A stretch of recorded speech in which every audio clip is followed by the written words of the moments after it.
ಏನಂದ್ರೆ ತ್ವಮಧ್ಯಾಯ ಪುರುಷ ಸಾಕ್ಷಾತ್ ಸರ್ವಭೂತಾದಿವಾಶಕಃ ಅಪ್ರಮೇಯೋಚ್ಯುತ ನಿತ್ಯಃ ಪ್ರಧಾನ ಪುರುಷೇಶ್ವರಃ. ಈ ಭಾಗವತಮದ 12ನೆಯ ಸ್ಕಂದ 9ನೆಯ ಅಧ್ಯಾಯ 44ನೆಯ ಶ್ಲೋಕ. ತ್ವಮಧ್ಯಾಯ ಪುರುಷ ಸಾಕ್ಷಾತ್ ಸರ್ವಭೂತಾದಿವೇಶಕಃ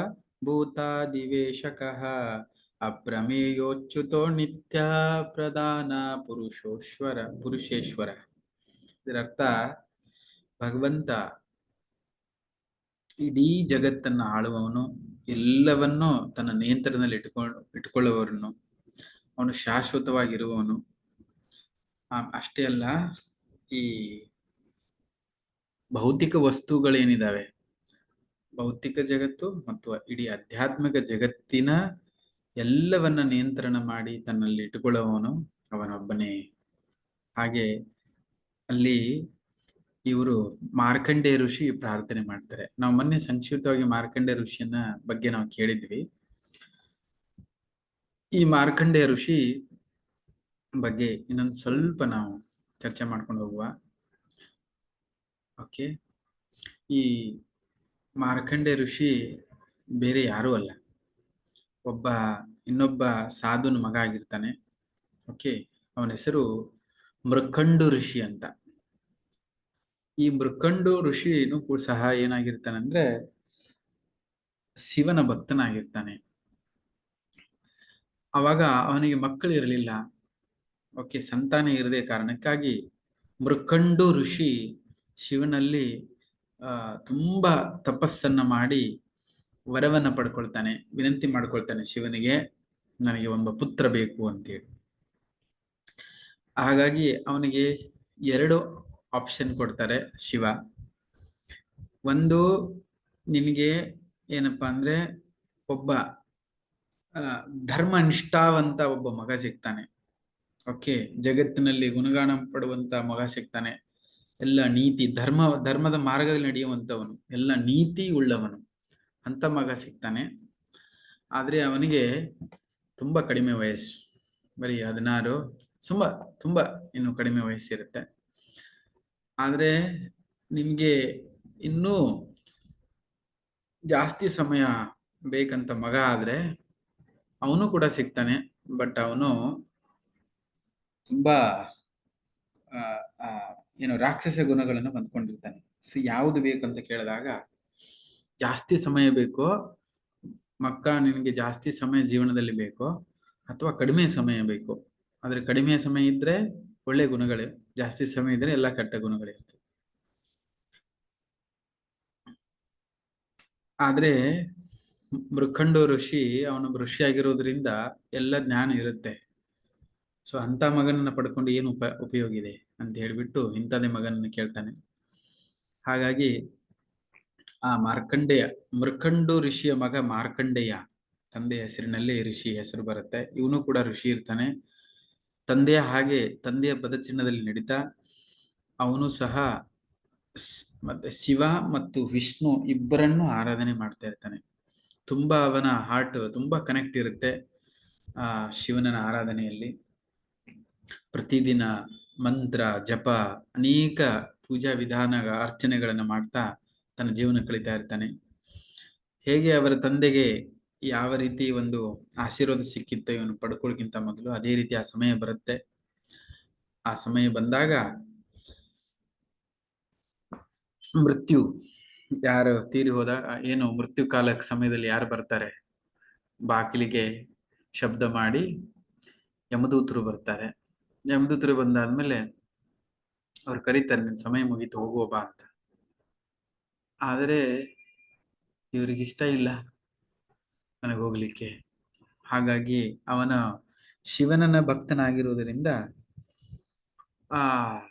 ಅವನು ಗಟ್ಟಿಯಾಗಿ, ನೀವಿಲ್ಲಿ ಮೋಸ್ಟ್ಲಿ ಚಿತ್ರದಲ್ಲಿ ತೋರಿಸ್ತಾ ಇದ್ದಾರೆ ಅನ್ಕೋತೀನಿ, ಆಲ್ರೆಡಿ ನಾವು ಇದನ್ನ ಹೇಳಿದ್ವಿ, ಗಟ್ಟಿಯಾಗಿ ಶಿವಲಿಂಗವನ್ನ ತಬ್ಬಿಕೊಂಡು ಪ್ರಾರ್ಥನೆ ಮಾಡ್ತಾನೆ.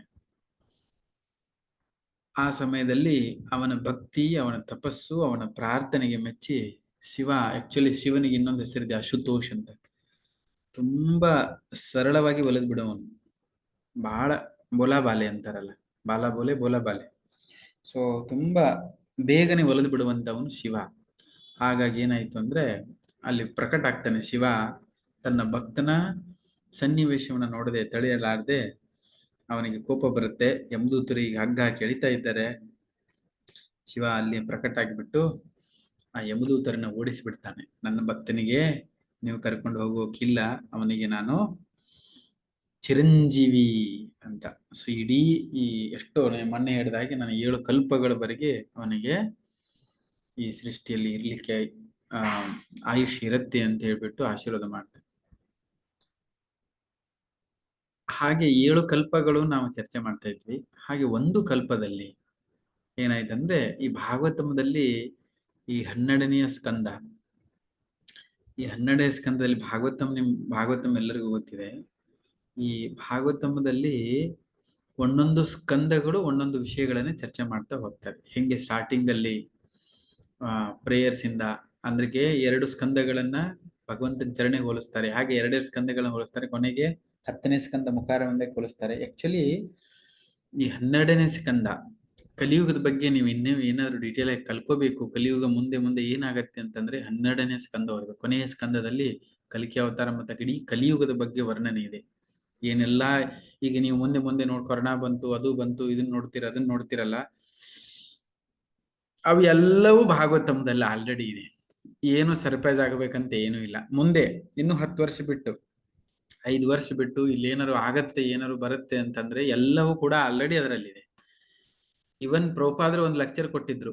ಯಾವಾಗ ನಮ್ಗೆ ಕೊರೋನಾ ಬಂದಾಗ ಕ್ವಾರಂಟೈನ್ ಅಂತ ಒಳಗಿರ್ತಿದ್ರಲ್ಲ, ಅದ್ರ ಮೇಲೆ ಆಲ್ರೆಡಿ ಪ್ರಭುಪಾದರು ಅವಾಗಲೇನೆ ಲೆಕ್ಚರ್ ಕೊಟ್ಟಿದ್ದಾರೆ. ಕ್ವಾರಂಟೈನ್ ಆಗ್ತಾರೆ, ಒಳಗೆ ಇವ್ರು ಇರ್ತಾರೆ ಅಂತ ಎಲ್ಲ, ಇಲ್ಲಿ ಅಟ್ಯಾಕ್ ಆಗತ್ತೆ ಅಂತ ಪ್ರಭುಪಾದರು ಅದೊಂದು ಇಂಗ್ಲಿಷ್ ಅಲ್ಲಿ ಲೆಕ್ಚರೇ ಇತ್ತು. ಆಲ್ರೆಡಿ ಪ್ರಭುಪಾದರು ಅದನ್ನ ಆಲ್ರೆಡಿ ಹೇಳಿದ್ದಾರೆ. ಎಲ್ಲಿಂದ ಇದೆಲ್ಲ ವೇದಶಾಸ್ತ್ರಗಳಲ್ಲಿ ಭಾಗವತಮಗೆ ಅಮಲ ಪುರಾಣ ಅಂತ ಹೇಳ್ತಾರೆ. ಏನು ಕಲ್ಮಶ ಇಲ್ಲ, ಎಲ್ಲದರ ಬಗ್ಗೆ ಇದೆ. ಅದಕ್ಕಾಗಿ ಗೀತಾ ಭಾಗವತವನ್ನ ಶ್ರವಣ ಮಾಡ್ಬೇಕು, ಕೇಳಬೇಕು ಜೀವನದ. ಅದಕ್ಕೆ ಜಗತ್ತಿನಲ್ಲಿ ಎಲ್ಲ ಜ್ಞಾನಕ್ಕಿಂತ ಯಾವ ಜ್ಞಾನ ಶ್ರೇಷ್ಠ? ಆತ್ಮಜ್ಞಾನ ಶ್ರೇಷ್ಠ. ಆತ್ಮಜ್ಞಾನ ಅಂದ್ರೆ ನಮ್ಮ ಜೀವನ. ಭಗವದ್ಗೀತಾ ಭಾಗವತಂ ಓದೋದು ಯಾಕೆ ಅಂದ್ರೆ, ಬಾಕಿ ಎಲ್ಲ ಪುಸ್ತಕಗಳನ್ನು ಓದುವುದು ಬೇರೆ ಕಾರಣಕ್ಕೆ. ಭಾಗವತ ಭಗವದ್ಗೀತಾ ಎಲ್ಲಗಳನ್ನ ಓದೋಕೆ ನಮ್ಮ ಜೀವನದ ಬಗ್ಗೆ ತಿಳ್ಕೊಳ್ಳೋದಕ್ಕೆ. ಅದಕ್ಕೆ ಹೇಳ್ತಾರೆ ಆತ್ಮಜ್ಞಾನ. ಆತ್ಮ ಅಂದ್ರೆ ನಾವು. ಹಾಗಾಗಿ ನಾವೆಲ್ಲ ಹಗುರ ಸ್ಟೆಪ್ ಬೈ ಸ್ಟೆಪ್ ಕರ್ಕೊಂಡು ಹೋಗ್ತೇವೆ ನಿಮಗೆ ಅವೆಲ್ಲ ಪುಸ್ತಕಗಳನ್ನ ಓದ್ಲಿಕ್ಕೆ. ಅದಕ್ಕಾಗಲೇ ನಾವು ನಿಮ್ಗೆಲ್ಲರಿಗೂ ಇದನ್ನ ಇಟ್ಟಿರೋದು. ಒಂದೊಂದು ಪುಸ್ತಕ ಓದಿ, ಸಣ್ಣ ಪುಸ್ತಕ, ರಸಪ್ರಶ್ನೆ, ಡಿಸ್ಕಷನ್ ಯಾಕೆ ಮಾಡ್ತೀವಿ ಅಂದ್ರೆ ಆತ್ಮಜ್ಞಾನ ಇಂಪಾರ್ಟೆಂಟ್ ತುಂಬಾ ಇದೆ. ಇಲ್ಲಾಂದ್ರೆ ಅಂಧಕಾರದಲ್ಲಿ ನಾವಿದ್ದೇವೆ. ನಿಮ್ಗೆ ಅದೆಲ್ಲ ಗೊತ್ತಾಯ್ತು ಅಂದ್ರೆ ನಮಗೆ ಜೀವನದಲ್ಲಿ ಆಗು ಹೋಗುಗಳು ವಿಷಯಗಳ ಬಗ್ಗೆ ನಾವು ಅಷ್ಟೊಂದು ಡಿಸ್ಟರ್ಬ್ ಆಗೋದಿಲ್ಲ. ಯಾಕಂದ್ರೆ ಎಲ್ಲ ಗೊತ್ತಿರುತ್ತೆ ಆಲ್ರೆಡಿ, ಏನಾಗತ್ತೆ ಅಂತೆಲ್ಲ ಗೊತ್ತಿರುತ್ತೆ, ಯಾವ ಸರಿ ಯಾವ ತಪ್ಪು ಅಂತ. ಎನಿವೆ ಇಲ್ಲಿ ವರ್ಣನೆ ಇರುತ್ತೆ. ಏನಂದ್ರೆ ಮಾರ್ಕಂಡೇಯ ಋಷಿ ಒಂದು ಕಲ್ಪದಲ್ಲಿ ಪ್ರಳಯದ ಬಗ್ಗೆ ಹೇಳ್ತಾ ಇದ್ದೇನೆ. ಹೇಗೆ ಪ್ರಳಯ ಆಗತ್ತೆ, ಎಲ್ಲ ನಾಶ ಆಗತ್ತೆ, ಈ ಸೃಷ್ಟಿ ಎಲ್ಲ ಭಾಗವತಮದ ಕೊನೆಯ ಸ್ಕಂದದಲ್ಲಿ ಇದೆ ಅಲ್ವಾ, ಅಲ್ಲೇ ಈ ವರ್ಣನೆ ಬರುತ್ತೆ. ಮಾರ್ಕಂಡೇಯ ಋಷಿ ಕೇಳ್ತಾನೆ ನಾರಾಯಣಿಗೆ, ಹೇಗೆ ಅವನು ಚಿರಂಜೀವಿ ಆದಮೇಲೆ ಒಂದು ದಿವಸ ನಾರಾಯಣ ಬರ್ತಾರೆ. ನಾರಾಯಣ ಬಂದಾಗ ನಾರಾಯಣಿಗೆ, ನನಗೆ ನಿನ್ನ ಏನು ಪ್ರಳಯ ಹೇಗಾಗತ್ತಲ್ವಾ ಆ ಶಕ್ತಿಯನ್ನ ತೋರಿಸು ಅಂತ ಒಂದು ರಿಕ್ವೆಸ್ಟ್ ಮಾಡ್ತಾರೆ. ಯಾರು? ಮಾರ್ಕಂಡೇಯ ಋಷಿ. ಯಾರಿಗೆ? ನಾರಾಯಣಿಗೆ, ವಿಷ್ಣುವಿಗೆ. ಅವಾಗ ಆದ್ರೆ ಅವನು ಹೇಳ್ತಾನೆ, ಅಲ್ಲಿ ತುಂಬಾ ಡಿಟೇಲ್ ಆಗಿ ವರ್ಣನೆ ಇದೆ, ಬೇಡ ಅಂತ. ಆದ್ರೂ ಒಂದು ಆಸೆ ಇದೆ, ಆ ಶಕ್ತಿ ನನಗೂ ತೋರಿಸಿ ಹೆಂಗಾಗತ್ತೆ ಅಂತ ಹೇಳ್ಬಿಟ್ಟು. ಹಾಗಾಗಿ ಆ ಪ್ರಳಯ ಏನಾಗತ್ತೆ ಅದನ್ನ ಈ ಮಾರ್ಕಂಡೇಯ ಋಷಿಗೆ ನಾರಾಯಣ ತೋರಿಸ್ಲಿಕ್ಕೆ ಪ್ರಾರಂಭ ಮಾಡ್ತಾನೆ. ಏನಾಗತ್ತೆ ಅವಾಗ ಅಂತ ಹೇಳಿದ್ರೆ, ಇಡೀ ಸೃಷ್ಟಿ ಕಣ್ಣು ಮುಂದೆ ಕಾಣೋದೆಲ್ಲವೂ ನೀರಲ್ಲಿ ಮುಳುಗಿ ಹೋಗುತ್ತೆ. ಇವನ್ ಈ ಅರ್ಥ ಅಲ್ಲ, ಭೂಮಂಡಲ ಅಷ್ಟೇ ಅಲ್ಲ, ಏನಾಗತ್ತೆ ಅಂದ್ರೆ ಎಲ್ಲಾ ದೇವಲೋಕಗಳು, ಸ್ವರ್ಗಲೋಕನೂ ಕೂಡ ಸೇರಿ, ಇಡೀ ಚಂದ್ರ ಸೂರ್ಯ ಏನೇನು ಸ್ಟಾರ್ಸ್ ಮೇಲ್ಗಡೆ ಕಾಣಿಸ್ತಾವ ನಮ್ಗೆಲ್ಲವೂ ಸೇರಿ ಆ ಕಾಸ್ಮಿಕ್ ಏನು ಪ್ರಳಯದ ನೀರಿನಲ್ಲಿ ಎಲ್ಲ ತಿರುಗಿ ಹೋಗಕ್ ಸ್ಟಾರ್ಟ್ ಆಗತ್ತೆ. ಆಗ ಈ ಮಾರ್ಕಂಡೇಯ ಋಷಿಗೆ ಆಶ್ಚರ್ಯ ಆಗತ್ತೆ, ವಿಚಿತ್ರ ಆಗತ್ತೆ. ಎಷ್ಟೊತ್ತಾಗತ್ತೆ ಅಂದ್ರೆ ಅದು ಸಾವಿರ ವರ್ಷ ನೀರಿನಲ್ಲಿ ತೇಲ್ತಾ ಇರ್ತಾನ ಅವನು. ಯಾಕಂದ್ರೆ ಅವನಿಗೆ ನೋಡ್ಬೇಕಾಗಿರುತ್ತೆ ಪ್ರಳಯ ಹೇಗಾಗತ್ತಂತೆ. ಪ್ರಳಯ ಹಂಗೆ ಅದು ಎಷ್ಟೋ ಸಾವಿರ ವರ್ಷ ಯಾವ ದಡ ಇಲ್ಲೇ. ಯಾಕಂದ್ರೆ ಚಿರಂಜೀವಿ ಆಗಿರ್ತಾನೆ, ಎಲ್ಲಾ ಯುಗಗಳು ಮುಗಿದಾದ್ಮೇಲೆ ಪ್ರಳಯ ಆಗೋ ಸಮಯದ ಬಂದಾಗ ಪ್ರಳಯ ಆದ್ಮೇಲೆ, ಯಾಕಂದ್ರೆ ಇವ್ ಚಿರಂಜೀವಿ ಪಡ್ಕೊಂಡಿದ್ದಾನೆ, ಚಿರಂಜೀವಿಯ ಒಂದು ವಿಶೇಷ ಅನುಗ್ರಹ ಪಡ್ಕೊಂಡಿದ್ದಾನೆ, ಇವನಿಗೇನು ಆಗೋದಿಲ್ಲ. ಬಟ್ ಆ ಪ್ರಳಯವನ್ನು ನೋಡ್ಲೇಬೇಕು. ಆ ನೀರಿನಲ್ಲಿ ಹೀಗೆ ನೀರು ಈ ಕಡೆ ಆ ಕಡೆ ತೇಲ್ತಾ ಇತ್ತು ಅಂತ ಹೇಳಿದ್ರೆ, ಹೋಗ್ತಾ ಇತ್ತು ಅಂತ ಹೇಳಿದ್ರೆ, ಪ್ರಳಯ ಅಂದ್ರೆ ಹೇಗೆ ಅದು? ಈಗ ಜಸ್ಟ್ ಒಂದು ಪ್ರವಾಹ ಬಂದ್ರೆ ಏನೆಲ್ಲ ಆಗತ್ತೆ. ಪ್ರಳಯ ಅಂದ್ರೆ ಒಂದೇ ಸಂಕ್ಷಿಪ್ತ ಉದಾಹರಣೆ ಹೇಳ್ತೀನಿ. ಪ್ರಳಯ ಆಗೋ ಸಮಯದಲ್ಲಿ ಒಂದು ಮಳೆ ಬರುತ್ತೆ. ಆ ಮಳೆ ಮೋಡಗಳು ಕವಿತಾವೆ, ಸಂವರ್ಧಕ ಮೋಡಗಳು ಅಂತವೆ. ಆ ಸಂವರ್ಧಕ ಮೋಡಗಳಲ್ಲಿ ಮಳೆ ಹೀಗ್ ಬರುತ್ತೆ ಅಂದ್ರೆ, ಒಂದೊಂದು ಮಳೆ ಹನಿ, ಮೊನ್ನೆ ನಾ ಹೇಳ್ದಾಗೆ ಒಂದೊಂದು ನಮ್ಮ ಬಿಲ್ಡಿಂಗ್ ಗಳಿದ್ದಾವಲ್ಲ, ಅಷ್ಟೊಟ್ಟು ದೊಡ್ಡ ಮಳೆ ಹನಿ ಇರ್ತವೆ. ವಿಚಾರ ಮಾಡಿ, ನೀವೇನ್ ಕುತ್ಕೊಂಡಿದ್ರಿ, ಅದು ಒಂದು ಮಳೆ ಹನಿ ಅಷ್ಟಿರುತ್ತೆ. ಅಂತದ್ ಜೋರಾಗಿ ರಭಸವಾಗಿ ಬಿದ್ರೆ ಏನಾಗತ್ತೆ? ಪ್ರಳಯ ಆಗ್ಬೇಕಂದ್ರೆ ಹಂಗೆ ಆಗ್ಬೇಕು. ಹಾಗಾಗಿ ಅಂಥದ್ದೆಲ್ಲ ಬೀಳುತ್ತೆ. ಎನಿವೆ, ಅಷ್ಟೇ ಅಲ್ಲ, ಪ್ರಳಯದ ನೀರಿನಲ್ಲಿ ಅವನು ಸಿಕ್ಕಾಕೊಂಡು ತೇಲ್ತಾ ಇರ್ತಾನೆ. ಈ ಕಡೆಗೆ ಆ ಕಡೆ, ಈ ಕಡೆ ಆ ಕಡೆ, ಆ ಕಡೆ ಸುತ್ತಾ ಇರ್ತಾನ ಅವನು. ಸುತ್ತಿ ಸುತ್ತಿ ಸುತ್ತಿ ಸುತ್ತಿ 1000 ವರ್ಷ ಅವನು ಸಾಕಾಗಿ ಬಿಡುತ್ತೆ. ಅವನು ತನಗೆ ಏನು ತೋಚುದೇ ಇಲ್ಲ. ಯಾಕಾರು ಇದನ್ನ ಕೇಳ್ಕೊಂಡು ಈ ವರವನ್ನ ಈ ಇಚ್ಛೆಯನ್ನ ನಾನು ಭಗವಂತನ ಕೇಳ್ಕೊಂಡೆ ಅಂತ ಹೇಳಿ ಆಲೋಚನೆ ಮಾಡ್ತಿರ್ತಾನೆ. ಹಾಗೆ ಆಲೋಚನೆ ಮಾಡಿ ನೀರಿನಲ್ಲಿ ಆ ಕಡೆ ಈ ಕಡೆ, ಆ ಕಡೆ ಈ ಕಡೆ ಸುತ್ತಿರ್ಬೇಕಾದ್ರೆ, ಕೊನೆಗೆ ಎಲ್ಲೋ ಒಂದು ಕಡೆಗೆ ಒಂದು 1000 ವರ್ಷ ಕಳೆದ ಆದ್ಮೇಲೆ, 1 ವರ್ಷ ಅಲ್ಲ, ಅವನಿಗೆ ಏನಾಗತ್ತೆ ಅಂತ ಹೇಳಿದ್ರೆ, ಒಂದು ದೂರಿನಿಂದ ಒಂದು ಮರ ಕಾಣಿಸುತ್ತೆ. ಯಾವ ಮರ ಅದು? ಆಲದ ಮರ. ಓಕೆ, ಅದು ಒಂದು ಆಲದ ಮರ ಕಾಣಿಸುತ್ತೆ. ದೂರಿನಿಂದ ಒಂದು ಆಲದ ಮರ ಕಾಣಿಸುತ್ತೆ.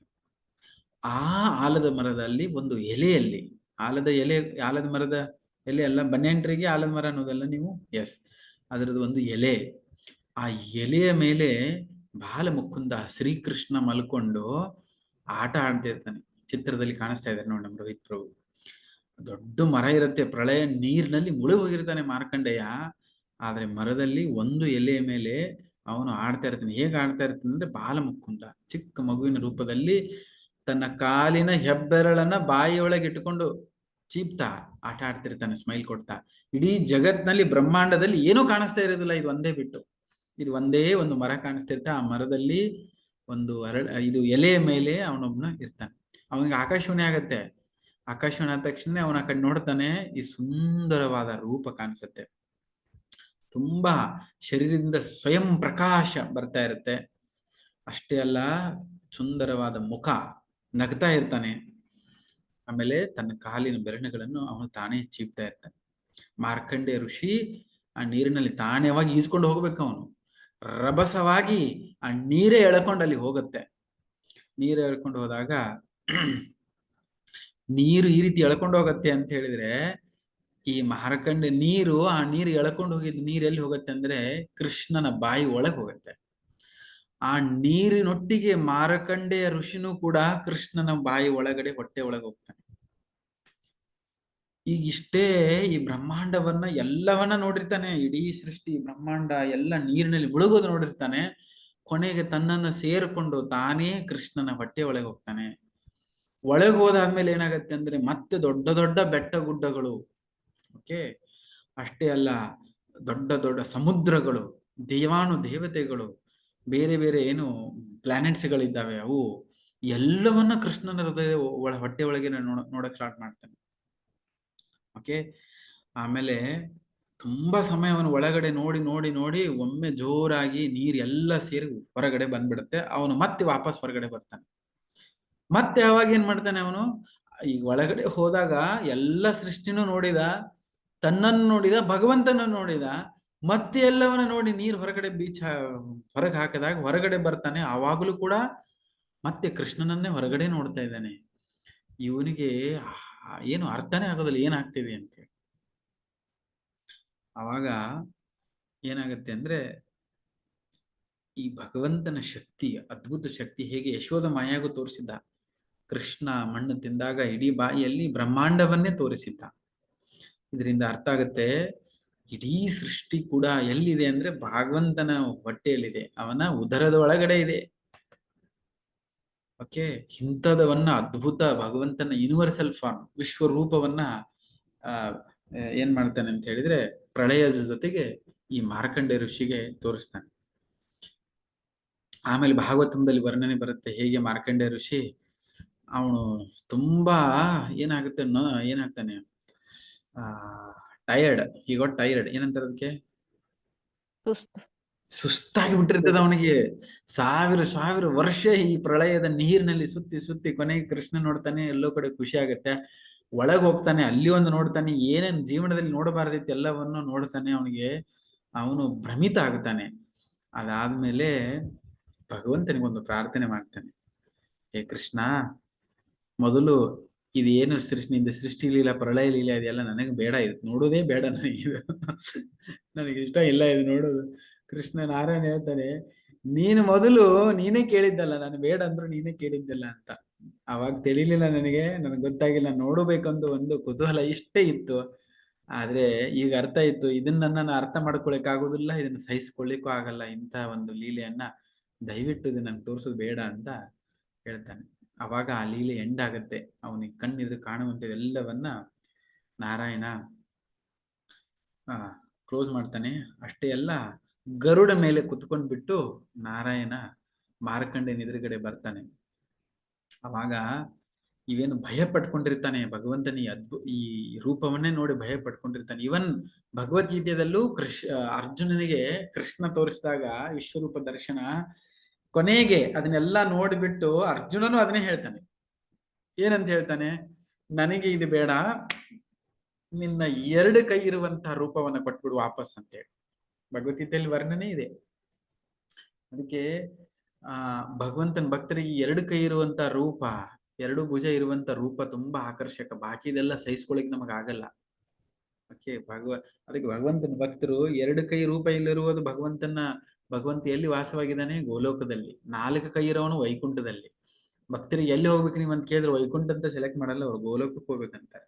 ಯಾಕಂದ್ರೆ ಗೋಲೋಕ ಒಂದು ಮನೆ, ವೈಕುಂಠ ಅವನ ಆಫೀಸ್. ಯಾರಿಗಾದ್ರೂ ನೀವು ಭೇಟಿ ಆಗ್ಬೇಕಂದ್ರೆ ಎಲ್ಲಿ ಬೆಸ್ಟ್ ಭೇಟಿ ಆಗೋದು? ಮನೆಯಲ್ಲಿ ಸಿಗ್ಬೇಕು ಅಂದ್ರೆ, ಆಫೀಸಲ್ಲ. ಆಫೀಸಲ್ಲಿ ಆಫೀಸ್ ಕೆಲಸನೇ ಮಾಡ್ತೀರಿ. ಹಾಗಾಗಿ ಆಮೇಲೆ ನಾರಾಯಣ ಅವರಿಗೆ ಕೃಪೆ ಮಾಡ್ತಾನೆ. ಏನೋ ಅವನು ಭಯ ಪಟ್ಕೊಂಡಿರ್ತಾನೆ, ಅಭಯವನ್ನ ಕೃಪೆ ಮಾಡ್ತಾನೆ. ನಿನಗೆ ಅಭಯ, ಇನ್ನ ಮೇಲೆ ಭಯ ಆಗುವುದಿಲ್ಲ, ಮತ್ತೆ ನಿನ್ನಲ್ಲಿ ಒಳಗಡೆಗೆ ಇನ್ನೂ ಹೆಚ್ಚಿನ ಭಕ್ತಿ ಬೆಳೀತದೆ. ಅಷ್ಟೇ ಅಲ್ಲ, ನಿನ್ನ ಜೀವನ ನಿನಗೆ ಸಾಕ್ಷಾತ್ಕಾರ. ಹೀಗೆ 3-4 ವಿಷಯಗಳನ್ನು ಹೇಳಿ ನಿನಗೆ ಅಭಯ ಮತ್ತೆ ನಿನ್ನ ಭಕ್ತಿ ಹೆಚ್ಚಿಗೆ ಆಗತ್ತೆ, ಅದರ ಜೊತೆಗೆ ನಿನ್ನ ಸಾಕ್ಷಾತ್ಕಾರ. ಯಾಕಂದ್ರೆ ಅಲ್ಲಿ ಭಗವಂತನ ನೋಡಿಬಿಟ್ಟ, ಅವನು ಕಂಡುಬಿಟ್ಟ, ನಿನ್ನ ಜೀವನ ಸಾಕ್ಷಾತ್ಕಾರ ಆಗತ್ತೆ ಅಂತೇಳಿ, ಆತ್ಮ ಸಾಕ್ಷಾತ್. ಇದೆಲ್ಲವನ್ನ ನೋಡಿ ಮಾರ್ಕಂಡೇಯ ಋಷಿ ಒಂದು ಸ್ತುತಿಗಳ ಪ್ರಾರಂಭ ಮಾಡ್ತಾನೆ.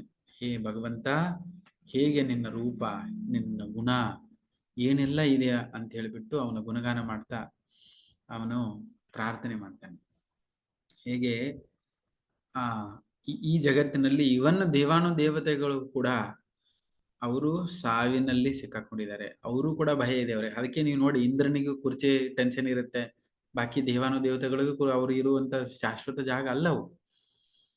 ಕೃಷ್ಣ ಒಬ್ಬನೇ ಆದಿನಾರಾಯಣ. ಓಕೆ. ಹಾಗಾಗಿ ಈ ಭಗವದ್ಗೀತೆಯಲ್ಲಿ ವರ್ಣನೆ ಇದೆ, ಏನು ಆಲದ ಮರ ಇದೆಯಲ್ಲ, 15ನೇ ಅಧ್ಯಾಯದಲ್ಲಿ ಅದು ವರ್ಣನೆ ಇದೆ. ಹೇಗೆ ಈ ಸೃಷ್ಟಿನೇ ಈ ಮರದ ರೂಪದಲ್ಲಿ ಹೇಗೆ ನಿಂತ್ಕೊಂಡಿದೆ ಅಂತ. ಅದೇ ಒಂದು ಶಾಸ್ತ್ರದ ಉಲ್ಟಾಗಿ ನಿಂತ್ಕೊಂಡಿದೆ. ಭಗವಂತನೇ ಅದಕ್ಕೆಲ್ಲ ಕಾರಣ ಅಂತ ಭಗವದ್ಗೀತೆಯ 15 ಅಧ್ಯಾಯದಲ್ಲಿ ಇದು ವರ್ಣನೆ ಇದೆ. ಹಾಗಾಗಿ ಇಡೀ ಎಲ್ಲಾ ಜೀವ ಜಂತುಗಳು, ದೇವಾನುದೇವತೆಗಳು ಕೂಡ ಈ ಜಗತ್ತಿನಲ್ಲಿ ಒಂದಿಲ್ಲ ಒಂದು ನಾಶ ಆಗ್ತಾರೆ. ಯಾರು ಈ ಜಗತ್ತಿನಲ್ಲಿ ಶಾಶ್ವತವಲ್ಲ. ಆ ವಿಷಯವನ್ನ ಹೇಳಿ ಮಾರ್ಕಂಡೇಯ ಪ್ರಾರ್ಥನೆ ಮಾಡ್ತಾನೆ, ಅಂದ್ರೆ ಸ್ತುತಿ ಮಾಡ್ತಾನೆ. ನೆಕ್ಸ್ಟ್ ಭಾಗವತ ಮತ್ತೇನ್ ಹೇಳ್ತಾನೆ ಅಂದ್ರೆ, ಹೇಗೆ ಯಮ ಬಂದಾಗ ಮಾರ್ಕಂಡೇಯ ಶಿವನ ಸ್ತುತಿ ಮಾಡಿದ, ಅವನು ರಕ್ಷಣೆ ಮಾಡಿಬಿಟ್ಟ. ಆದ್ರೂ ಕೂಡ ಅವನು ರಕ್ಷಣೆ ಮಾಡಿ ಚಿರಂಜೀವಿ ಕೊಟ್ಟರು ಕೂಡ ಈ ಪ್ರಳಯ ಕಾಲದಲ್ಲಿ ಮತ್ತು ಅವನಿಗೆ ಭ್ರಮಿತನಾಗಿಬಿಟ್ಟ. ಇವಾಗ ಪ್ರಾರ್ಥನೆ ಮಾಡ್ತಾನೆ, ಯಾರು ಒಂದು ವೇಳೆ ಶ್ರೀಕೃಷ್ಣನ ಚರಣ ಅದ ಆಶ್ರಯನ ತಗೊಳ್ತಾರೆ, ಸದಾ ಅವನನ್ನ ಪ್ರಾರ್ಥನೆ ಮಾಡ್ತಾರೆ, ಅವರಿಗೆ ಜೀವನದಲ್ಲಿ ಎಂದೂ ಭಯನೇ ಬರುವುದಿಲ್ಲ. ಅದನ್ನ ಹೀಗೆ ಹೇಳ್ತಾರೆ. ಯಾವಾಗ ನಾವು ನಮ್ಮನ್ನು ನಾವು ಶರಣಾಗತಿ ಆಗ್ತೀವಿ ಭಗವಂತಿಗೆ, ನಮ್ಮ ಜೀವನದಲ್ಲಿರುವಂತ ಎಲ್ಲಾ ಭಯ ಹೊರಟು ಹೋಗುತ್ತೆ. ಮತ್ತೆ ಈ ಮಾರ್ಕಂಡೇಯನಿಗೆ ಏನು ಕಾಣ್ತಲ್ಲ ಪ್ರಳಯ ಸಮಯದಲ್ಲಿ ಭೌತಿಕದ್ದು ಎಲ್ಲಾ ವಿಶಾಲವಾದ ಎಲ್ಲ ಸಿಕ್ತಲ್ಲ, ಅದೆಲ್ಲ ಇದ್ರೂ ಕೊನೆಗೆ ಭಗವಂತನ ಒಳಗಡೆ ಹೋಯ್ತು. ಅಂದ್ರೆ ಈ ಸೃಷ್ಟಿ ನಮ್ಮ ಎದುರುಗಡೆ ಏನೆಲ್ಲ ಕಾಣಿಸ್ತಾ ಇದೆ, ಜಗತ್ ಕಾಣಿಸ್ತಾ ಇದೆ, ಭೂಮಿ ಕಾಣಿಸ್ತಾ ಇದೆ, ಸಮುದ್ರ ಕಾಣಿಸ್ತಾ ಇದೆ, ಎಲ್ಲವೂ ಕೂಡ ಒಂದು ದಿನ ಪ್ರಳಯ ಸಮಯದಲ್ಲಿ ಎಲ್ಲ ತೊಳ್ಕೊಂಡು ಹೋಗುದೆ. ಈ ಜಗತ್ತಿನಲ್ಲಿ ಏನೂ ಶಾಶ್ವತವಲ್ಲ. ನಿಮ್ ಮೂರ ಪಕ್ಕಕ್ಕೆ ಅಷ್ಟು ದೊಡ್ಡ ಸಮುದ್ರ ಇದೆಯಲ್ಲ, ನಿಮ್ ಮೂರ ಪಕ್ಕಕ್ಕೆ ಅಷ್ಟು ದೊಡ್ಡ ದೊಡ್ಡ ಬೆಟ್ಟ ಗುಡ್ಡಗಳಿದಾವಲ್ಲ, ಅವೇ ತೊಳ್ಕೊಂಡು ಹೋಗ್ತಾವಂತೆ. ನಾವಿಲ್ಲಿ 1 ಗುಂಟೆದಲ್ಲಿ 2 ಗುಂಟೆದಲ್ಲಿ ಕಟ್ಟಿರುವಂತ ಮನೆ, ಮುಂದೊಂದು ಹಚ್ಚಿರುವಂತ ಗೇಟು, ನಾವು ಏನೋ ಒಂದು ತಗೊಂಡ್ಬಂದಿರುವಂತ ಒಂದು ವೆಹಿಕಲ್ಲು, ಓಕೆ, ಅದು ಯಾವಾಗ ಶಾಶ್ವತವಾಗಿರುತ್ತೆ? ನಾವು ಮಾಡಿಟ್ಟಿರುವಂತ ಒಂದು 4 ಕಾಸು ಬ್ಯಾಂಕಿನಲ್ಲಿ, ಒಂದು ಐಫೋನು, ಲ್ಯಾಪ್ಟಾಪ್, ಇಂಥವೆಲ್ಲ ಹಿಡ್ಕೊಂಡು ಇದು ಯಾವುದು ಶಾಶ್ವತ? ಅಂಥದ್ದೇ ಮುಳುಗಿ ಹೋಗುತ್ತಂತೆ. ಅದಕ್ಕೆ ಭಕ್ತರಾದವರು ನೀವು ಅರ್ಥ ಮಾಡ್ಕೊಳ್ಬೇಕು, ಇದು ಯಾವುದು ಶಾಶ್ವತವಲ್ಲ. ಏನು ಶಾಶ್ವತ? ಭಗವಂತನ ಚರಣದಲ್ಲಿ ನಾವು ಮಾಡಿರುವಂತಹ ಭಕ್ತಿನೇ ಶಾಶ್ವತ. ಇದು ಬಿಟ್ಟು ಬೇರೆ ಏನು ಶಾಶ್ವತ ಇಲ್ಲ. ಇಲ್ಲಿ ಕಲೆಯರ ದೋಷೇನಿದೆ ರಾಜನ್ ಅಸ್ತೀಕ ಮಹಾಗುಣ. ಭಾಗವತಂದಲ್ಲಿ ಹೇಳ್ತಾರೆ, ಕಲಿಯುಗದಲ್ಲಿ ಒಂದೇ ಒಂದು ಮಹಾನ್ ಗುಣ ಏನಪ್ಪಾ ಅಂತ ಹೇಳಿದ್ರೆ ಭಗವಂತನಿಗೆ ಮಾಡಿರುವಂತಹ ಭಕ್ತಿ. ಅದೇನದು? ಹರಿನಾಮ ಸ್ಮರಣೆ. ಬೇರೆ ಯಾವುದಲ್ಲ, ಭಕ್ತಿಯಲ್ಲಿ ಕೂಡ ಸ್ಪೆಷಲ್ ಆಗಿ ಹರಿನಾಮ ಸ್ಮರಣೆ ಒಂದೇ ದೊಡ್ಡ. ಭಗವಂತ ಇಲ್ಲಿ ನೋಡಿ, ಆಲದ ಮೇಲೆ ಇನ್ನೊಂದು ಲೆಸನ್ಸ್. ಆಲದ ಮರದ ಎಲೆಯ ಮೇಲೆ ಇಷ್ಟು ಚಿಕ್ಕದಾಗಿ, ಆಲದ ಮರದ ಎಲೆ ನೋಡಿದ್ರ ನಿಮ್ಗೆ ಎಷ್ಟು ದೊಡ್ಡದಿರುತ್ತದು? ನಿಮ್ಮ ಅಂಗೈ ಎಷ್ಟು ಇರುತ್ತೆ ಅಷ್ಟೇ. ಆ ಅಂಗೈ ಅಷ್ಟರಲ್ಲೇ ಬಾಲ ರೂಪದಲ್ಲಿ ಕೃಷ್ಣ ಕೂತ್ಕೊಂಡು ಆಟ ಆಡ್ತಿದ್ದಾನೆ. ವಿಚಾರ ಮಾಡಿ, ಎಷ್ಟು ಚಿಕ್ಕವನಾಗಿದ್ದಾನ ಅವನು. ಅಷ್ಟರಲ್ಲೇ ತನ್ನ ದಿವ್ಯ ರೂಪವನ್ನು ತೋರಿಸ್ತಾ ಇದ್ದಾನೆ. ಅಷ್ಟು ಚಿಕ್ಕ ಆಲದ ಮರದ ಎಲೆಯಲ್ಲಿ ತನ್ನನ್ನು ತಾನು ತೋರಿಸ್ಕೊಳ್ತಾ ಇದ್ದಾನೆ. ಅಷ್ಟೇ ಅಲ್ಲ, ಅವನು ಒಳಗಡೆಗೆ ಮಾರ್ಕಂಡೆ ಹೋದಾಗ ಇಡೀ ಬ್ರಹ್ಮಾಂಡವನ್ನೇ ಹೊಟ್ಟೆಯಲ್ಲೂ ತೋರಿಸಿದ. ಅಂದರೆ ಭಗವಂತ ಚಿಕ್ಕದರಲ್ಲಿ ಚಿಕ್ಕವನು, ದೊಡ್ಡವನಲ್ಲಿ ದೊಡ್ಡ, ಅಣುವಿನಲ್ಲೂ ಅಣು, ಅನಂತದಲ್ಲಿ ಅನಂತ. ನಮ್ಮ ಕಣ್ಣಿನಿಗೆ ಇರುವಂತಹ ಕ್ಯಾಲ್ಕುಲೇಷನ್ ಅವನಿಗೆ ಮಾಡಕ್ಕಾಗಲ್ಲ. ಓಕೆ, ಅದಕ್ಕೆ ಅಚಿಂತ್ಯ ಭೇದಾಭೇದ ತತ್ವ. ಕೃಷ್ಣ ದೊಡ್ಡವನು ಹೌದು, ಚಿಕ್ಕವನು ಹೌದು. ನೀವ್ ಯಾರಾದ್ರೂ ದೊಡ್ಡದು ಹೌದು ಚಿಕ್ಕದು ಹೌದು ಅಂದ್ರೆ ನಿಮ್ಗೆ ಅರ್ಥನೇ ಆಗಲ್ಲ ಅದೇನಂತ. ಓಕೆ, ನೀವು ದೊಡ್ಡವರು ಹೌದು ಚಿಕ್ಕವರು ಹೌದು ಅಂದ್ರೆ ಹೆಂಗ್ ಹೇಳ್ತೀರಾ? ಈ ಜಗತ್ನಲ್ಲಿ ಯಾವುದಕ್ಕೂ ದೊಡ್ಡದು ಹೌದು ಚಿಕ್ಕದು ಹೌದು ಎರಡಕ್ಕೂ ಯಾವುದಕ್ಕೂ ಹೇಳಕ್ಕಾಗಲ್ಲ. ಎರಡು ವಿಷಯನ ತಗೊಂಡು ಒಂದಕ್ಕೆ ಹೇಳಕ್ಕಾಗಲ್ಲ.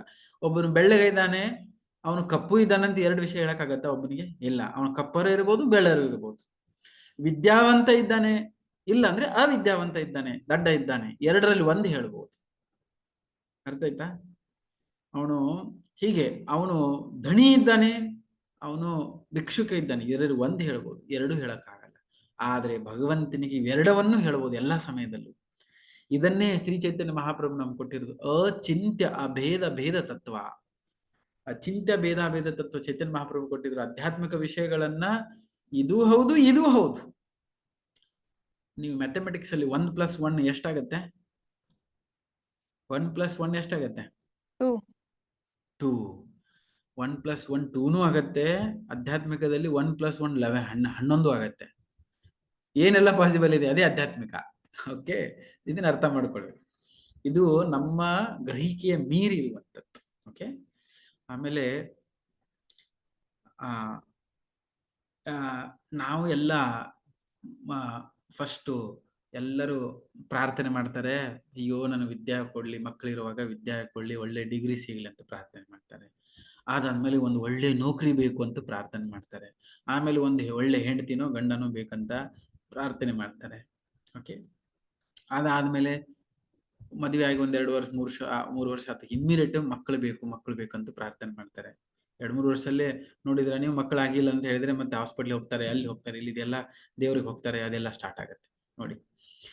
ಹಾಗೇನು ಕೂಡ ನಮಗೆ ಕೇಳಿದಾಗ ನಮಗೂ ಮಗ ಬೇಕು ಅಂತ ಹೇಳಿದ್ರೆ, ಮಗ ಬೇಕು ಅಂತ ಎಲ್ಲರೂ ಪ್ರಾರ್ಥನೆ ಮಾಡಿದ್ರೆ ಏನ್ ಪ್ರಾರ್ಥನೆ ಮಾಡ್ತೀವಿ ನಾವು? ನನ್ನ ಮಗ ನಾನು ಮಾತು ಹೇಳ್ದಂಗೆ ಕೇಳುವಂಗೆ ಇರ್ಬೇಕು ನನ್ನ ಮಗ. ನಮ್ ಲಿಸ್ಟ್ ಇದೆಯಲ್ಲ ನಮ್ಮ ಹತ್ರ. ನಾಳೆ ನನ್ ದುಡ್ಡು ತಂದು ಹಾಕೋನ್ ಇರ್ಬೇಕು. ನಾಳೆ ನನ್ನ ಮಗ ಅಮೆರಿಕ ಯುರೋಪ್ ಎಲ್ಲರೂ ಹೋಗುವಂತವ್ನ ಆಗ್ಬೇಕು. ನಾಳೆ ನಮ್ಮ ಮಗ ಎಲ್ಲರೂ ದೊಡ್ಡ PhD ಅಂತ ದೊಡ್ಡ ಡಿಗ್ರಿ ಪಡ್ಕೊಳ್ಳುವಂತ ಆಗಿರ್ಬೇಕು. ಇಂಥವೆಲ್ಲ ದೊಡ್ಡ ದೊಡ್ಡ ಲಿಸ್ಟ್ ಇರ್ತವೆ. ಯಾರಾದರೂ ಪ್ರಾರ್ಥನೆ ಮಾಡ್ತಾರ, ನನ್ನ ಮಗಳು ಧರ್ಮನಿಷ್ಠಾವಂತನಾಗಬೇಕು, ಭಕ್ತಿ ಮಾರ್ಗದಲ್ಲಿ ನಡಿಬೇಕು, ಬೇರೆಯವರಿಗೆ ಕೆಡಕನ್ನ ಮಾಡಬಾರದು, ರಾಕ್ಷಸ ಸ್ವಭಾವ ಅವನಲ್ಲಿ ಇರಬಾರದು, ಇಂಥ ಗುಣಗಳನ್ನು ಯಾರು ಭಕ್ತ ಪ್ರಹ್ಲಾದನ ತರ, ಧ್ರುವನ ತರ ನನ್ನ ಮಗ ಆಗ್ಬೇಕು ಅಂತ ಯಾರು ಪ್ರಾರ್ಥನೆ ಮಾಡ್ತಾರೆ? ಅದು ಯಾರಿಗೂ ಬೇಡ. ಮಾರ್ಕಂಡ ಋಷಿ ಕೇಳಿದವನು, ನಿನಗೆ ಕಡಿಮೆ ಆಯುಷ್ಯ ಇರುವಂತ ಒಳ್ಳೆ ಗುಣವಂತೋ ಬೇಕಾ, ಹೆಚ್ಚಿಗೆ ಆಯುಷ್ಯ ಬರುವಂತ ಕೆಟ್ಟ ಗುಣ ಇರೋನ್ ಬೇಕಾ? ಬೈ ಹುಕ್ ಆರ್ ಕುಕ್, ಹೆಂಗರ ಆಗ್ಲಿ ನನ್ನ ಮಗ ಹೆಚ್ಚಿಗೆ ವರ್ಷ ಇದ್ರೆ ಅದಕ್ಕೆ ಅಲ್ವಾ ಯಾರವರು ಜಾಸ್ತಿ ಸಮಯ ಆಯುಷ್ಯವನ್ನು ಪಡ್ಕೊಂಡು ಬಂದಿದ್ರು ರಾಕ್ಷಸರು. ಸೊ ಅದೇ ರೀತಿ ನಮ್ಮ ರಾಕ್ಷಸ ಸ್ವಭಾವ ನಮ್ಮ ಹತ್ರ ಇದ್ರೆ ಅಂಥದನ್ನೇ ಬಯಸ್ತೀವಿ ನಾವು. ಕೆಟ್ಟದ್ದಿರ್ಲಿ ಏನ್ ತೊಂದರೆ ಇದೆ, ಜಾಸ್ತಿ ಇರ್ಬೇಕು ನಮ್ಮ ಹತ್ರ. ಆದ್ರೆ ಭಕ್ತನಾದ ಸ್ವಭಾವ ಹೆಂಗಿರುತ್ತೆ, ಅದಕ್ಕೆ ಅವನ ಭಕ್ತಿ, ಅವನ ಏನು ಕ್ಯಾರೆಕ್ಟರ್ ಮೋರ್ ಇಂಪಾರ್ಟೆಂಟ್. ಒಬ್ಬ ವ್ಯಕ್ತಿಯ ನಡತೆ ಜಾಸ್ತಿ ಅವಶ್ಯಕತೆ, ಬಾಕಿದೆಲ್ಲ ಹಿಂದ್ಗಡೆ ಬ್ಯಾಕ್ ಗ್ರೌಂಡ್. ಒಬ್ಬ ವ್ಯಕ್ತಿಯ ಭಕ್ತಿ ಮತ್ತು ನಡತೆ ಬಹಳ ಪ್ರಾಮುಖ್ಯವಾಗಿದೆ ಈ ಜಗತ್ತಿನಲ್ಲಿ. ಹಾಗಾಗಿ ಈ ಬಾಲ ಮುಕುಂದನ ಮೇಲೆ ಒಂದು ಪ್ರಾರ್ಥನೆ, ಬಾಲ ಮುಕುಂದನ ಸ್ತುತಿ ಮಾಡ್ತಾನೆ. ಸೊ ಬಾಲ ಮುಕುಂದನ ಒಂದು ಸ್ತುತಿ ಎಸ್ ಇಲ್ಲಿದೆ. ನಾನು ನಿಮ್ಗೆ ಅದನ್ನ ಸ್ವಲ್ಪ ವಿಡಿಯೋ ತೋರಿಸ್ತೇನೆ. ನನಗೆ ಸ್ವಲ್ಪ ಇದನ್ ಮಾಡ್ತೀರಾ ಪ್ರಭುಗಳೇ? Yes, okay. Actually Bilva Mangal Thakur ನೀವು ಕೇಳಿದಿರಾ?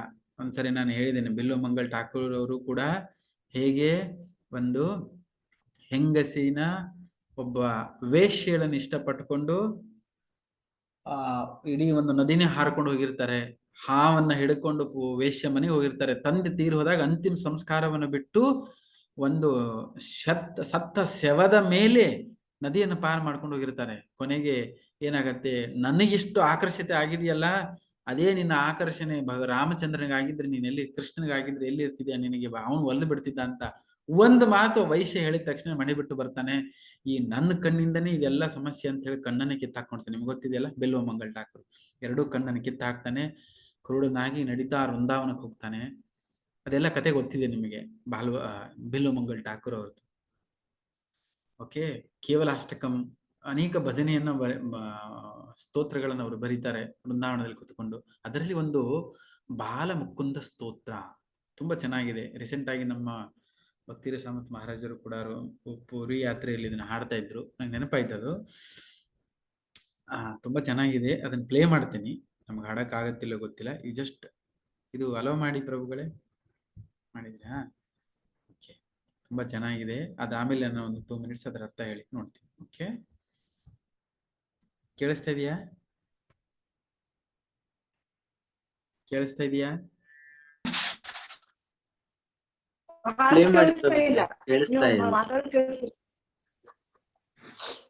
ಸ್ವಲ್ಪ ವಾಲ್ಯೂಮ್ ಕಡಿಮೆ ಇದೆ. ಅದು ಫುಲ್ ಇಟ್ಟಿದ್ದೀನಿ, ನೋಡುವ.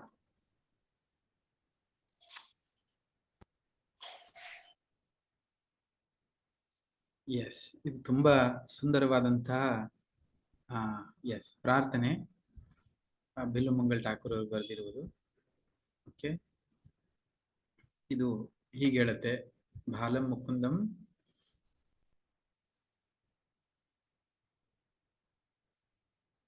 ಬಾಲಂ ಮುಕುಂದಂ ಮನಸಾ ಸ್ಮರಾಣಿ. ಆ ಮುಕುಂದ ಸಣ್ಣ ಮಗುವಿನ ರೂಪದಲ್ಲಿದ್ದಾನೆ. ಅದ ಸ್ವಲ್ಪ ಅರ್ಥ ಹೇಳ್ತಿದ್ದೀನಿ ನಾನು.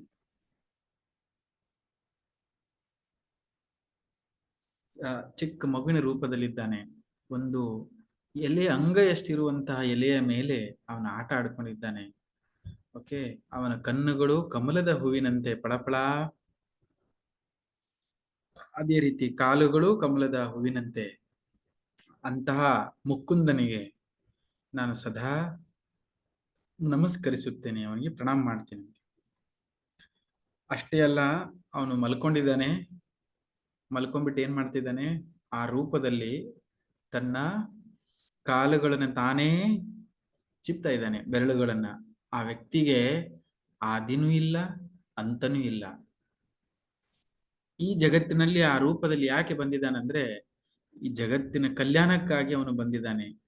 ನಮ್ಮ ನಿಮ್ಮ ತರ ಅವನು ತಮ್ಮ ಕರ್ಮದ ಫಲದಿಂದಾಗಿ, ಪಾಪದ ಫಲದಿಂದಾಗಿ ಜಗತ್ತಿನಲ್ಲಿ ಅವನು ಹುಟ್ಟು ಬಂದಿಲ್ಲ. ತಾನು ನಮ್ಮ ಪಾಪದಿಂದ ಹುಟ್ಟಿ ಬಂದಿದ್ದಾರೆ ಯಾರು ಇಲ್ಲಿದ್ದಾರೆ ಅವರನ್ನು ಉದ್ಧಾರ ಮಾಡೋದಕ್ಕೋಸ್ಕರ ಆ ರೂಪವನ್ನು ತಗೊಳ್ತಾನೆ. ಇಂದಿರಾ ವರ್ಷ ಅದು ಹೇಳ್ತಾರೆ, ಬಾಲ ಮುಕುಂದ ಸದಾ ನನ್ನ ಹೃದಯದಲ್ಲಿ ಇರಲಿ. ಅವನ ರೂಪ ಯಾವ ರೂಪದಲ್ಲಿದೆ ಅಂದ್ರೆ ನೀಲಿ ವರ್ಣದಲ್ಲಿ ರೂಪದಲ್ಲಿದೆ. ಅವನ ಚರಣಗಳನ್ನು ಸದಾ ಹೇಗೆ ಎಲ್ಲಾ ದೇವಾನುದೇವತೆಗಳು ಇಂದ್ರನ ಜೊತೆಗೆ ಸೇರಿ ಸದಾ ಪೂಜಿಸುತ್ತಾರೋ ಅಂತಹ ಒಂದು ಇಚ್ಛೆಯನ್ನು ನಾನು ಇಟ್ಕೊಂಡು ನಾನೂ ಕೂಡ ಭಗವಂತನ ಸದಾ ನನ್ನ ಹೃದಯದಲ್ಲಿ ಇಟ್ಟುಕೊಂಡು ನಾನು ಆರಾಧಿಸ್ಲಿ ಅಂತ ಪ್ರಾರ್ಥನೆ. ಬಾಲ ಮುಕುಂದ ಅವನಿಗೆ ಕೂದಲುಗಳಿದ್ದಾವೆ, ಎಲ್ಲರಿಗೂ ಬೇರೆ ಬೇರೆ ರೀತಿಯ ಕೂದಲುಗಳಿದ್ದಾವೆ. ಬಾಲ ಮುಕುಂದನಿಗೆ ಎಂಥ ಕೂದಲುಗಳಿದೆ, ಉಂಗುರ ಕೂದಲುಗಳಿದ್ದಾವೆ. ಭಗವಂತನ ಕರ್ಲಿ ಹ್ಯಾಂಗ್ಸ್. ಅವನ ಕೊರಳಲ್ಲಿ ಸುಂದರವಾದ ನೆಕ್ಲೆಸ್ ಇದೆ. ಅವನ ಹಲ್ಲುಗಳು ತುಂಬಾ ಸುಂದರವಾಗಿದ್ದಾವೆ. ಅವನ ನಿನ್ನೆ ಹೇಳಿದ ಹಾಗೆ ಬಿಂಬ ಫ್ರೂಟ್ ಹಣ್ಣಿನ ರೂಪದಲ್ಲಿ ಅವನ ತುಟಿಗಳಿದ್ದಾವೆ.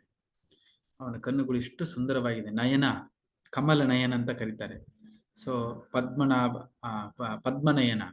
ಪದ್ಮನಯನ ಅಂತಂದ್ರೆ ಏನ್ ಹೇಳಿ, ಕೃಷ್ಣನ ಹೆಸರದು. ಪದ್ಮದ ರೂಪದಲ್ಲಿರುವಂತಹ ಅವನ ನಯನಗಳು ಸದಾ ಆ ವ್ಯಕ್ತಿ ನನ್ನ ಹೃದಯದಲ್ಲಿ ವಾಸವಾಗಲಿ.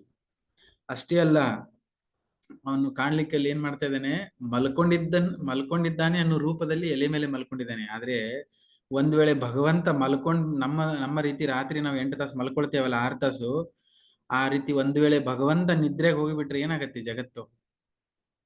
ನಿಜವಾಗ್ಲೂ ಭಗವಂತ ಮಲ್ಕೊಳ್ತಾನ? ಅವನೇ ನಿದ್ರಿಸುದಿಲ್ಲ. ನಾವು ನಿದ್ರಿಸಿದ್ ಬಿಟ್ರೆ ಎಲ್ಲ ಮರೆತು ಬಿಡ್ತೇವಿ. ಇಡೀ ಜಗತ್ತೇ ನಮ್ದು ಎಲ್ಲಾನು ಮರೆತು ಸುಮ್ನೆ ಗೊರಕೆ ಹೊಡಿತಾ ಇರ್ತೀವಿ. ಆದ್ರೆ ಭಗವಂತ ಒಂದ್ ವೇಳೆ ಕಣ್ಣಿಗೆ ಕಾಣುವ ರೀತಿಯಲ್ಲಿ ಮಲ್ಕೊಂಡಿದ್ದಾನೆ ಅಂತ ಕಾಣಿಸ್ತಾನೆ. ಆದ್ರೆ ಅವನೇನಾದ್ರೂ ಕಣ್ಣು ಮುಚ್ಕೊಂಡು ನಿದ್ದೆ ಮಾಡಿಬಿಟ್ರೆ ನಮ್ದೆಲ್ಲ ಉಸಿರು ಬಂದಾಗ್ಬಿಡುತ್ತೆ ಅಲ್ವಾ? ಸೊ ನೋಡ್ಲಿಕ್ಕೆ ಹಂಗ ಕಾಣಿಸ್ತಾ ಇದ್ದಾನೆ, ಬಟ್ ಅವನು ಆಟ ಆಡ್ತಿದ್ದಾನೆ. ಅವನು ಮತ್ತೇನು, ಮೊಸರು ತಿಂದವನಾಗಿ ಅವನೇನ್ ಮಾಡ್ತಾನೆ, ತುಂಟ ಆಟ ಆಡ್ತಾನೆ. ಓಕೆ, ಅದೇ ರೀತಿ ಗೋಪಿಯರ ಹಾಲನ್ನ, ಮೊಸರನ್ನ, ಬೆಣ್ಣೆಯನ್ನು ಕದ್ದು ತಿಂತಾನೆ. ಹಾಗಾದ್ರೆ ಅವನು ಕಳ್ಳನ? ಹೌದು, ಅವನು ಕಳ್ಳ. ಏನು ಕಳ್ಳ? ನಮ್ಮ ಪಾಪವನ್ನ ಕಳ್ಳತನ ಮಾಡುವಂತ ಕಳ್ಳ. ಅಷ್ಟೇ ಅಲ್ಲ, ಅವನ ಮುಖ ಈಗೇನ್ ಸೀಸನ್ ಬರ್ತಲ್ಲ, ಅಟಮ್ ಸೀಸನ್, ಹೇಗೆ ಹೊಸ ಚಿಗುರು ಬರ್ತದೆ ಆ ರೀತಿಯಲ್ಲಿ ಅವನ ಮುಖ ಕಾಣಿಸ್ತಾ ಇರ್ತದೆ. ಅಷ್ಟೇ ಅಲ್ಲ, ಬಾಲ ಮುಕುಂದ ಏನ್ ಮಾಡಿದಾನೆ, ಕಾಲಿಯ ನಾಗನನ್ನ ವೃಂದಾವನದಲ್ಲಿ ನೃತ್ಯ ಮಾಡಿಬಿಟ್ಟು ಅವನ ಸಂಹಾರ ಮಾಡಿದ್ದಾನೆ. ಅದೇ ರೀತಿ ಅದೇ ಮುಕುಂದ ನನ್ನ ಹೃದಯದಲ್ಲಿ ಬಂದು ನನ್ನೆಲ್ಲಾ ಕಾಲಿಯ ರೂಪದಲ್ಲಿ ಇರುವಂತಹ ನನ್ನ ಅವಗುಣಗಳನ್ನ ಮೇಲೆ ನೃತ್ಯ ಮಾಡಿ ನನ್ನನ್ನು ಅವನು ರಕ್ಷಣೆ ಮಾಡಲಿ ಅಂತ ಪ್ರಾರ್ಥನೆ ಮಾಡ್ತೀನಿ. ಹೇಗೆ ಆಲ್ರೆಡಿ ಹೇಳಿದಾಗೆ ಅವನ ಕಣ್ಣುಗಳು 2 ದೊಡ್ಡ ದೊಡ್ಡ ಕಮಲದ ಹೂವಿನ ದಳಗಳ ತರ ಇದ್ದಾವೆ. ಓಕೆ, ಅಂತ ಒಬ್ಬ ವ್ಯಕ್ತಿ ಏನ್ ಮಾಡ್ತಾನಂದ್ರೆ, ಯಮಲಾರ್ಜುನ ಮರಗಳು. ಯಾರವರು? ಯಮಲಾರ್ಜುನ ಮರಗಳ ರೂಪದಲ್ಲಿ ಇದ್ದವರು ಯಾರು ಅಂತ ಹೇಳಿದ್ದೆ ನಾನು? 4 ಬೇರೆ ಮಣಿಗ್ರೀವ. ಅಂತಹವರನ್ನ, ಪಾಪ ಮಾಡದವರನ್ನು ಕೂಡ ತಾನು ಬಂದು ಮರದ ರೂಪದಲ್ಲಿ ಇದ್ದಾರೆ ಅವರು ಪಾಪ ಮಾಡ್ಕೊಂಡ್ಬಿಟ್ಟು, ಅಂತವರನ್ನು ಕೂಡ ಅವನು ಉದ್ಧಾರ ಮಾಡ್ತಾ ಇದ್ದಾನೆ. ಹೇಗೆ ತನ್ನನ್ನು ತಾನೇ ಕಟ್ಟಿ ಹಾಕೊಂಡು ಬೇರೆದವರನ್ನ ಫ್ರೀ ಮಾಡ್ತಾನೆ. ಈಗ ಒಂದ್ ವೇಳೆಗೆ ನನ್ನ ಕೈಗೆ ಹಗ್ಗ ಕಟ್ಟಿದಾರ ಅಂದ್ಮೇಲೆ ಇನ್ನೊಬ್ಬರಿಗೆ ಕಟ್ಟಿ ಹಾಕಿದವರನ್ನು ಬಿಡಿಸ್ಲಿಕ್ಕಾಗತ್ತಾ? ನನ್ನೂ ಕಟ್ಟಿ ಹಾಕಿದ್ದಾರೆ, ಇನ್ನೊಬ್ಬರನ್ನು ಕಟ್ಟಿ ಹಾಕಿದ್ದಾರೆ. ನಾನು ಕಟ್ಟಿಸ್ಕೊಂಡ್ಬಿಟ್ಟು ಇನ್ನೊಬ್ಬರನ್ನು ಬಿಡ್ಸಕ್ ಆಗಲ್ಲ. ಆದ್ರೆ ಇಲ್ಲಿ ಕೃಷ್ಣನನ್ನ ಕಟ್ಟಿ ಹಾಕಿದರೆ ಒರಳಿಗೆ ಅವರ ಅಮ್ಮ, ತಾನು ಕಟ್ಟಿಸ್ಕೊಂಡಿದ್ದಾನೆ. ಆದ್ರೆ ಅಲ್ಲಿ ಬಂಧನದಲ್ಲಿ ಸಿಕ್ಕಾಕೊಂಡು ಮರದ ರೂಪದಲ್ಲಿ ಇರುವಂತವರನ್ನ ಅವನು ಉದ್ಧಾರ ಮಾಡ್ತಾನೆ. ಅದೇ ವ್ಯತ್ಯಾಸ ನಮಗೆ ಕೃಷ್ಣನಿಗೆ. ಒಬ್ಬ ಜೈಲಿನಲ್ಲಿ ಇದ್ದವಂತ ಒಳಗಿರೋನು ಒಬ್ಬ ವ್ಯಕ್ತಿ ಜೈಲಿನಲ್ಲಿರೋ ಇನ್ನೊಬ್ಬನ ವ್ಯಕ್ತಿ ಬಿಡ್ಸಕ್ ಆಗಲ್ಲ ಅಲ್ವಾ? ಆದ್ರೆ ಕೃಷ್ಣ ಎಂತವನ್ ನೋಡಿ, ತನ್ನ ಕಟ್ಟಿ ಹಾಕೊಂಡು ಬೇರೆದವ್ರನ್ನ ಬಿಡಿಸ್ತಾನೆ. ಆಲೋಕ್ಯ ಮಾತೋ ಮುಕುಮಾಧರೇನ, ಕೊನೆಯಲ್ಲಿ ಹೇಳ್ತಾರೆ ಏನದು, ಆ ಮುಕುಂದನಿಗೆ ಪ್ರಾರ್ಥನೆ ಮಾಡ್ತೀನಿ. ಅವನಿಗೆ ಅನಂತ ರೂಪಗಳಿದ್ದಾವೆ, ಅವನು ಅನಂತ ಲೀಲೆ ಮಾಡ್ತಾನೆ. ಅಷ್ಟೇ ಅಲ್ಲ, ಅವನ ರೂಪ ಸದಾ ಅನಾದಿ ಕಾಲದಿಂದ ಅಂತ ಏನೋ ಆದಿ ಇಲ್ಲ ಅಂತಲ್ಲಿ ಶಾಶ್ವತವಾಗಿರುವಂತ ಅವನ ರೂಪ. ಓಕೆ, ಆಮೇಲೆ ಅಷ್ಟೇ ಅಲ್ಲ, ಒಂದ್ಸರಿ ಯಶೋಧ ಮಾತೆಯ ಎದೆ ಹಾಲನ್ನು ಕುಡಿತಾ ಇರ್ಬೇಕಾದ್ರೆ ಪಳ ಕಂಡ್ಬಿಡ್ತಾ ಇರ್ತಾನೆ. ಅದನ್ನು ನೋಡಿ ಯಶೋಧ ಮಾತೆಗೆ ತುಂಬಾ ಖುಷಿ ಆಗತ್ತೆ. ಯಾವ ಅಮ್ಮನಿಗೆ ಆಗಲ್ಲ ಹೇಳಿ?